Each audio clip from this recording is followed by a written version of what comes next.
Bismillahirrahmanirrahim. Assalamualaikum warahmatullahi wabarakatuh. Wahai anak-anakku, murid-muridku yang senantiasa dirahmati oleh Allah SWT. Marilah kita lanjutkan pelajaran kita, ngaji belajar murid. Kali ini kita membahas mengenai menerima untuk memberi. Ketika kita bergaul sehari-hari, bermasyarakat, pastilah kita menjalani apa yang disebut penerimaan dan pemberian. Kita menerima pemberian sesuatu dari orang lain dan memberikan sesuatu pada orang lain. Sebuah konsekuensi yang wajar dalam pergaulan hidup bertetangga atau bermasyarakat. Hal itu telah terjadi entah sejak kapan. Namun yang jelas, itulah naluri pergaulan antar sesama manusia. Meskipun kadar atau jumlah yang kita terima dan yang kita berikan tidak pernah sama atau tidak selalu sebanding. Poniman seringkali memberikan sisa jualan gorengannya kepada Nur Satik, tetangga kosnya. Demikian juga Nur Satik seringkali memberikan buah sisa dari jualan dia keliling. Keduanya sangat maklum dan saling menerima. Begitu mudahnya hubungan saling menerima dan saling memberi yang dilakukan oleh mereka sebagai sesama manusia. Lalu bagaimana antara manusia dan Tuhan? Pernahkah Poniman berterima kasih kepada Tuhannya sebagaimana dia berterima kasih kepada Nur Satik yang telah memberikan buah sisa jualannya? Dan pernahkah Nur Satik berterima kasih kepada Tuhannya sebagaimana dia berterima kasih kepada Poniman? Jika memang Poniman dan Nur Satik bisa berterima kasih kepada Tuhan mereka, itu berarti mereka tidak pernah mengeluh atas apa yang ada pada mereka, termasuk harus sering membawa pulang sisa jualan mereka. Itu juga pasti mereka selalu ingat atau sadar bahwa mereka mampu berjualan semata-mata atas pertolongan Tuhan mereka. Benarkah demikian adanya? Mungkin saja.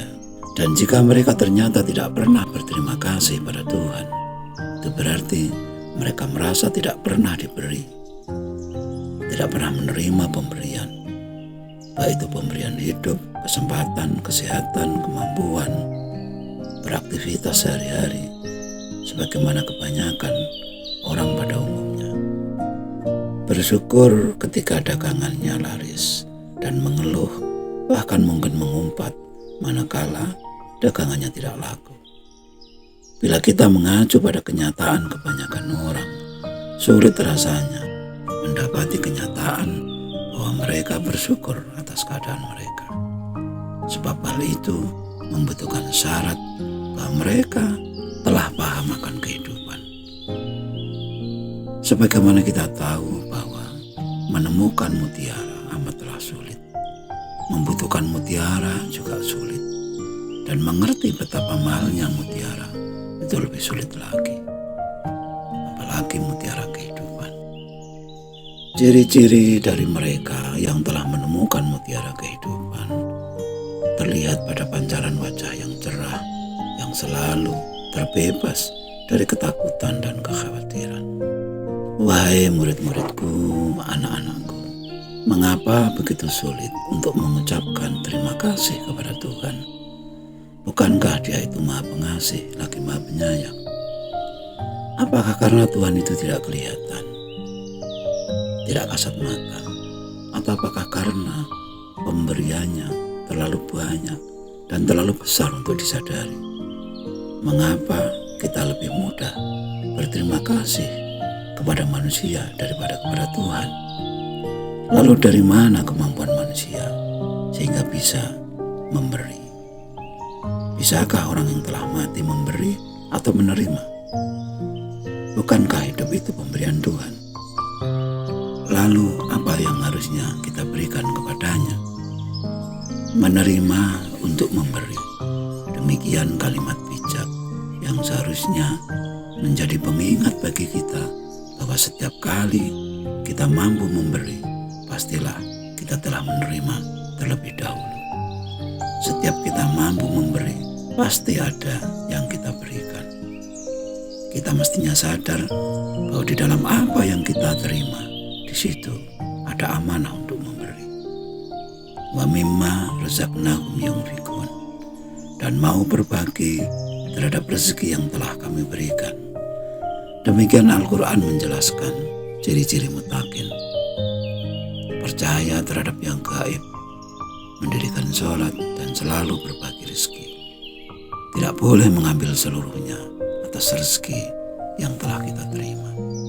Setiap agama memiliki aturan masalah zakat, sedekah, dan infak agar manusia terhindar dari keserakahan. Lebih dari yang kita butuhkan adalah suatu keserakahan. Keserakahan seringkali muncul karena kita mudah untuk memperoleh lebih dari yang kita butuhkan. Dan manakala mental serakah itu telah dominan, maka akan mundur ke belakang menjadi orang yang miskin karena selalu merasa kurang, dan kurang. Betapapun harta yang kita punya, mental dan perilaku kita tidak ada bedanya dengan mereka yang hidup selalu dalam kekurangan. Oleh karena itu agama menjaga, memberi solusi agar kita jangan sampai terperosok ke jurang keserakahan. Semakin dalam jurang keserakahan itu, semakin sulit kita untuk kembali ke kondisi normal. Rezeki materi yang sebenarnya adalah anugerah Tuhan yang luar biasa, yang bisa membawa kita kepada kehidupan yang merdeka, damai, dan makmur, selama disadari dan disyukuri sebagai rahmat darinya. Justru bisa menjadi penjara yang membelenggu, mencengkeram, yang membuat kita sulit untuk bergerak. Takut bergerak karena takut dengan hantu kerugian.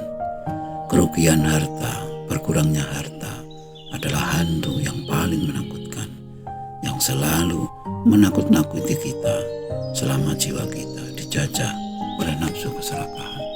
Naudzubillahi min dzalik. Wahai anak-anakku, murid-muridku, terimalah di saat menerima dan syukuri.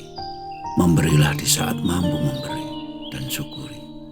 Jangan sampai merasa terhina di saat kita diberi oleh orang lain. Sebab tanpa izin Tuhan, tidak ada orang yang mampu memberi. Hakikat pemberian itu berasal dari Tuhan. Janganlah menjadi orang yang sombong dengan cara menolak karena merasa terhina, merasa lebih rendah dari yang memberi.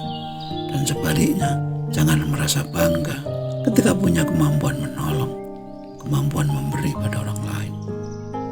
Sebab tanpa izin Tuhan tak mampu kita memberi. Entah karena tidak ada yang kita berikan, atau justru mungkin tidak ada yang mau menerima pemberian kita. Bersyukurlah pada orang yang kita beri, yang telah mau menerima pemberian kita. Berterima kasihlah kepadanya sebelum dia berterima kasih kepada kita. Sebab lantaran dia, tangan kita ada di atas. Kita dalam posisi disebut orang baik. Sebab orang yang baik adalah orang yang selalu memberi dan memberi. Dan sebaliknya, orang yang suka meminta dan meminta, bahkan berharap memperoleh pemberian dari orang lain adalah seburuk-buruk orang.